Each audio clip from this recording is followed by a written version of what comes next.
Monsieur le Premier ministre, Monsieur le Président du Haut Conseil des collectivités territoriales, Mesdames, Messieurs les ministres d'État, Mesdames, Messieurs les ministres, Monsieur le gouverneur de la région de Dakar, Monsieur le préfet du département de Rufisque, Monsieur le sous-préfet, Monsieur le délégué général à la promotion des pôles urbains de Diamniadio et du Lac-Rose, Mesdames, Messieurs les maires, je devais commencer par notre hôte, le maire de Diamniadio, M. Moulay Gueye, M. Abdou Karim Fofana, directeur général de l'Agence de gestion du patrimoine bâti de l'État, Monsieur le Président, directeur général de Envol Immobilier et vos partenaires d'Envol, Monsieur le Président, directeur général de Coris Bank, M. Nassa, ainsi que Madame la directrice générale de Coris Bank Sénégal, Mesdames et Messieurs, en vos rangs, grades et qualités, chère population du département de Rufisque, Mesdames et Messieurs, 2 ans après la tenue du premier forum national de l'administration, les 9 et 10 avril 2016, nous voici réunis encore une fois ici à Diamniadio. Je voudrais saisir cette occasion pour de nouveau réitérer mon engagement pour la modernisation de notre administration. C'est dire tout le bonheur et toute la fierté que je partage avec vous en procédant à l'inauguration de la sphère ministérielle du 1er arrondissement de Diamniadio. À travers la réalisation de cette œuvre architecturale de standard international, la ville nouvelle Diamniadio s'érige assurément, outre sa vocation économique, universitaire, technologique et numérique, un centre administratif de premier plan avec l'installation progressive d'une vingtaine de ministères intégrant toutes les administrations. Voilà pourquoi la cérémonie de ce jour est historique. Elle est historique car elle marque, depuis la construction du building administratif en 1958, une rupture fondamentale dans la politique de relocalisation des ministères et le pilotage des projets immobiliers de l'État avec le recours expérimental du partenariat public-privé. Elle est historique parce qu'elle replace notre administration à la pointe de la modernité et du progrès. Elle est historique car elle consacre une nouvelle ère de rationalisation et de mutualisation des ressources publiques. Je peux dire aujourd'hui que notre action et notre bilan se conjuguent au présent, au vu et au touché, comme ici à Diamniadio. Diamniadio, ce nouveau départ, un nouveau départ vers l'émergence.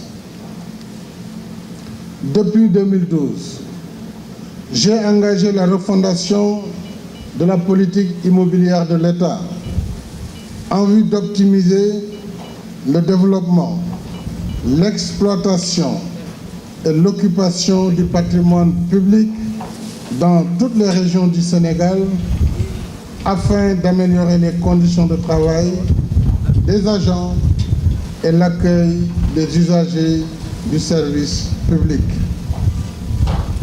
Je demeure convaincu que la transformation et la modernisation de notre administration doivent s'adosser à une parfaite maîtrise des exigences des citoyens et des besoins des agents publics.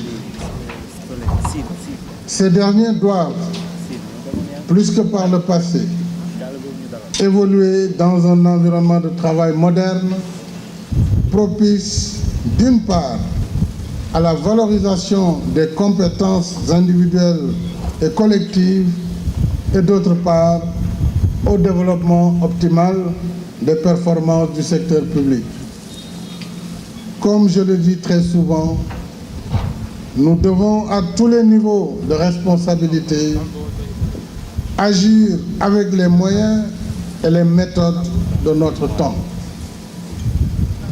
Notre temps, du reste complexe, rime avec vitesse et incertitude.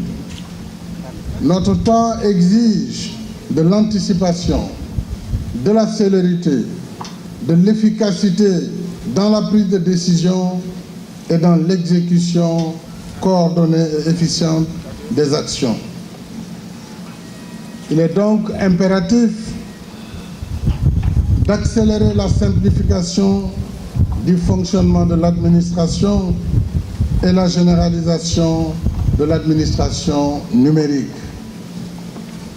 Mesdames et messieurs, monsieur le représentant d'Envol Immobilier, monsieur le président directeur général de Coris Bank, monsieur le directeur général de Vitech, entreprise principale, ainsi que les entreprises contractantes, l'édifice rayonnant que nous inaugurons aujourd'hui est le fruit d'une conjugaison loyale des efforts entre le pouvoir politique et l'administration.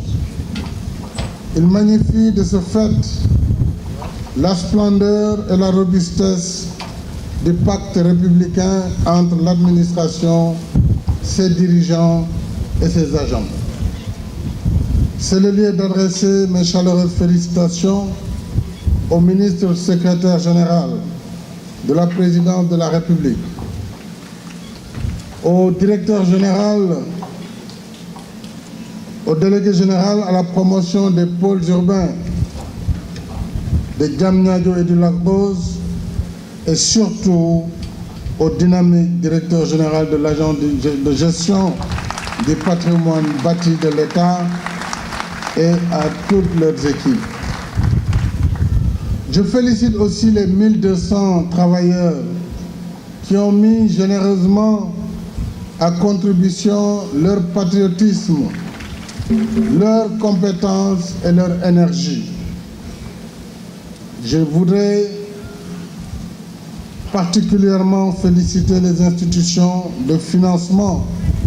Il faut dire d'ailleurs l'institution de financement, et vous l'avez rappelé, Madame Nital, qui est Coris Bank, qui a osé, qui a financé et qui aujourd'hui, je pense, peut être félicité pour son engagement et pour la confiance qui a été accordée à ce partenariat public-privé. Ils ont tous participé à la transformation de ce grand rêve en réalité. Je voudrais également féliciter Madame Nuttall et au moins deux de ses partenaires. Je veux citer Mokhtar Thiam et Aminata Niane pour l'audace, l'engagement et surtout le suivi qui a été fait de ce projet, de la conception à la réception aujourd'hui. Désormais, à Diamniadio, et bientôt 120 000 m² de bureaux seront prochainement à la disposition de l'administration. En transférant des ministères ici L'État allège ainsi sa facture en charge locative de 8 milliards de francs CFA par an. Aussi, je souhaite que ce nouvel environnement de travail soit au service exclusif de l'efficacité et de la performance de notre administration et de ses agents. Je saisis en outre ce moment particulier pour féliciter l'ensemble des agents de l'État. Et je voudrais saluer les élèves officiers ainsi que les élèves commissaires et élèves inspecteurs de la douane, élèves officiers de la gendarmerie nationale, élèves commissaires de police, pour cette présence. Cet outil est également le vôtre dès votre sortie d'école.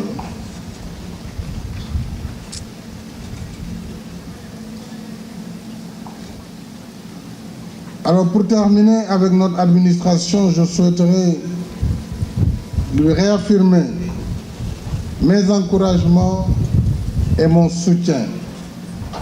Et je voudrais exhorter les agents à toujours mieux servir les citoyens, l'État et l'intérêt général. Mesdames et messieurs, au-delà des sphères ministérielles, Diamniadio, en termes d'aménagement, d'occupation et de mixité urbaine, Diamniadio, donc, disais-je, entame sa vitesse de croisière. Cette ville du futur est le symbole de la pertinence de la vision d'un Sénégal émergent. Un Sénégal précurseur, ambitieux et pragmatique. Un Sénégal réaliste et prospère dans la solidarité et l'équité. Un Sénégal qui travaille dans l'efficacité, dans l'humilité et dans l'unité. Diamniadio est à l'évidence la conjonction remarquable du partenariat stratégique entre l'État et le secteur privé. C'est pourquoi je voudrais encourager ce partenariat. Et d'ailleurs, nous avons engagé avec les mêmes partenaires la construction de la Maison des Nations Unies qui se trouve juste derrière ces bâtiments et qui devra réunir l'ensemble des institutions des Nations Unies présentes au Sénégal avec une capacité de près de 3000 agents. À cet égard, je tiens à féliciter les acteurs nationaux. C'est bien la preuve que les nationaux peuvent faire des choses merveilleuses lorsqu'ils sont mis dans des conditions de réaliser ces prouesses. Je voudrais féliciter tous les jeunes talents qui ont contribué à façonner ce chantier et à le livrer dans les délais et même avant les délais. Je tiens donc à féliciter les acteurs nationaux du secteur privé qui ont développé pour partie ces projets de sphère ministérielle. Je vous nomme d'abord Envol Immobilier, qui nous reçoit aujourd'hui et qui nous livre ces bâtiments. Telium Properties, qui dans 3 mois devra nous livrer ces bâtiments, ainsi que Jetran, qui à son tour, d'ici le mois de septembre-octobre, devra nous donner également ces bâtiments. Pour rappel, plus de 60% du volume des travaux ont été réalisés par le secteur privé national. Il faut s'en réjouir. J'encourage dans cet esprit le secteur privé à se saisir de toutes les opportunités d'affaires offertes par notre politique de renouveau urbain. Je le disais tantôt, la présence prochaine des grandes institutions telles que les Nations Unies ou encore la Banque africaine de développement et la BCEAO qui souhaitent également ériger des bureaux dans cet espace, doublés d'une connectivité des réseaux de transport aérien, routier et bientôt ferroviaire avec le TER fait de Diamniadio un bassin d'emploi, un territoire d'opportunités, d'innovation, de croissance et de progrès social. À travers les réalisations d'infrastructures hôtelières, l'université Amadou Mahtar Mbow, la cité du savoir, le marché d'intérêt national, le complexe sportif multifonctionnel de Dakar Arena, ainsi que le parc des expositions ou encore le parc technologique et numérique, tout comme le parc industriel intégré de Diamniadio. Cette ville du futur devient une véritable attraction, une ville internationale épicentre de l'activité économique du Sénégal. Avec une accession à la propriété jusqu'à 2 fois moins chère pour un bien immobilier équivalent à Dakar, Diamniadio ouvre ses portes aux entrepreneurs, aux travailleurs et notamment aux agents de l'État et à leurs familles et devient la ville de l'avenir. La sphère ministérielle du 1er arrondissement de Diamniadio contribue à la concrétisation généreuse de cette espérance. Je vous remercie de votre aimable attention.